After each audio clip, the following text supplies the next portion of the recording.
6:44, if you're just joining us, you're in for a little bit of a foggy morning here. Hunter, what are you tracking with that fog here? Well, it's going to stick around for the next few hours, Ryan. Okay. Eventually lifting by around 9, 10, 11 o'clock this morning. All right. Then we have the sunshine for the rest of the day, which is wonderful news.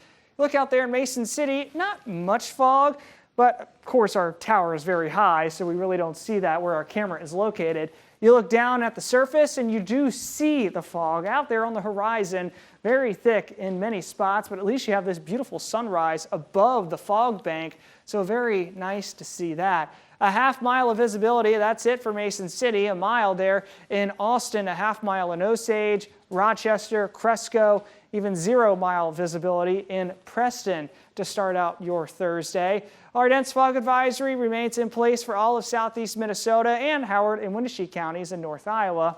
East of I-35, our advisory will expire at 9 a.m. I-35 counties in southeast Minnesota, Freeborn and Steele, will expire at 11 a.m. this morning. That fog will likely hold on a bit longer out to the west. Temperature-wise, low to mid-50s as you're stepping out the door this morning. Not bad at all.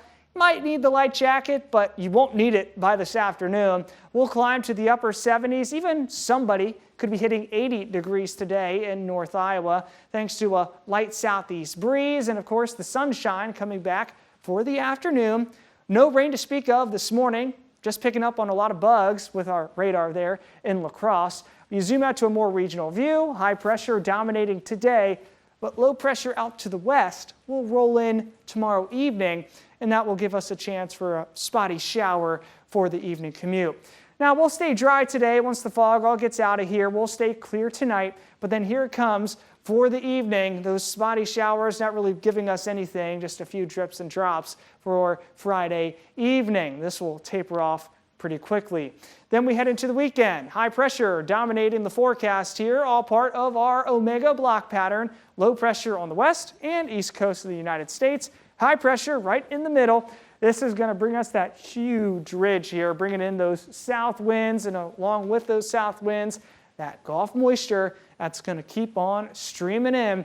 That's really going to ramp up our dew points here to some midsummer levels, back to the low to mid 70s, maybe for dew points on Saturday, likely to hold on the lower end of that scale near 70 degrees, but still it's humid nonetheless. And that humidity sticks with us through Sunday and even into our Monday as well. The weekend, it's looking pretty steamy, holding in those mid 80s both days with those south winds. Of course, with the humidity tacked onto that, could be feeling like the low 90s. Then we head into the start of next week. 80s are still sticking around with us, but I will say it's a bit lower, and eventually the 70s do start to come back towards the middle part of next week, Ryan. So there is a downward trend in our high temperatures. So fall lovers may finally get another taste of fall, we'll say, maybe, at some point. Within the next 2 weeks, Yeah, maybe, yeah. but it's going to take some time. All right, stay patient. Thanks, Hunter. You're welcome.